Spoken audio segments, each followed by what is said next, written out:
Que Dieu soit béni et glorifié. Voilà, je voulais bien de nouveau que nous puissions partager une anecdote ensemble. On l'appellera, cette anecdote, un seul sauveur. L'histoire nous dit, un homme était tombé dans un puits, heureusement sans eau, mais en revanche plein d'une boue épaisse qui gênait ses mouvements. Il se releva tout meurtri, cherchant le moyen de s'en sortir de là. Mais toutes ses tentatives furent inutiles. Il se rendit vite compte qu'il avait besoin d'un secours extérieur.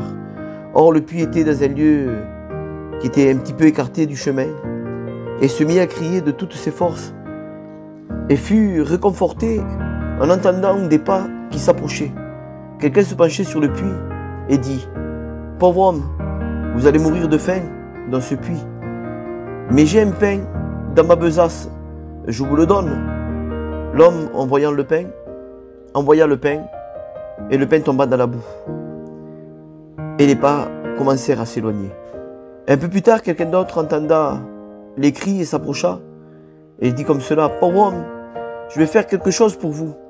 J'ai sur moi une carte de la région.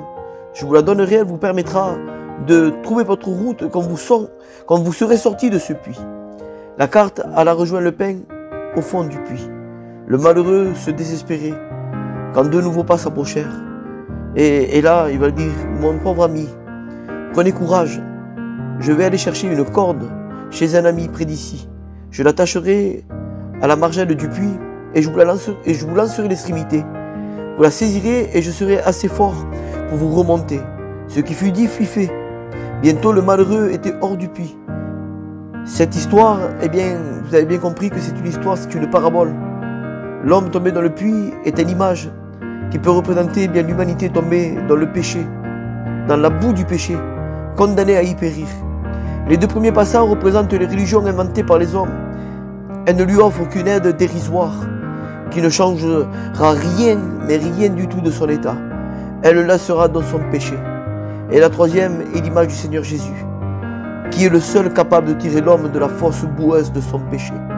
L'apôtre Pierre déclarera devant le Sanhédrin dans le livre des Actes 4 et au verset 12, « Il n'y a de salut en aucun autre, car il n'y a sous le ciel aucun autre nom que celui de Jésus, qui a été donné parmi les hommes, par lesquels nous devons être sauvés. » Avec ces quelques mots, je vous laisse bien réfléchir et surtout réaliser que vous avez besoin de la grâce de Dieu. Non simplement pour avoir une meilleure vie sur cette terre, mais surtout réaliser que la Bible dit que heureux l'homme à qui le péché est pardonné.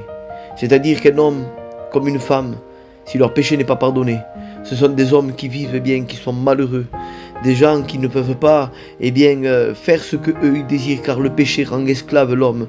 Mais la Bible dit, si le Fils vous a franchi, vous serez réellement libre. Alors à travers ces quelques mots, réalise que tu as besoin de la grâce de Dieu. Tu ne peux plus vivre dans cet état qui s'appelle le péché, qui te mène à être en rébellion avec lui, mais tu as besoin de faire la paix avec Jésus. Car sans Jésus, en réalité, notre vie court à sa perte. Sans Jésus, eh bien, nous sommes aveuglés, nous marchons dans les ténèbres, mais que l'Éternel soit ta lumière et que tu puisses comprendre que tu as besoin de venir pleinement à lui. Que Dieu vous bénisse à tous abondamment.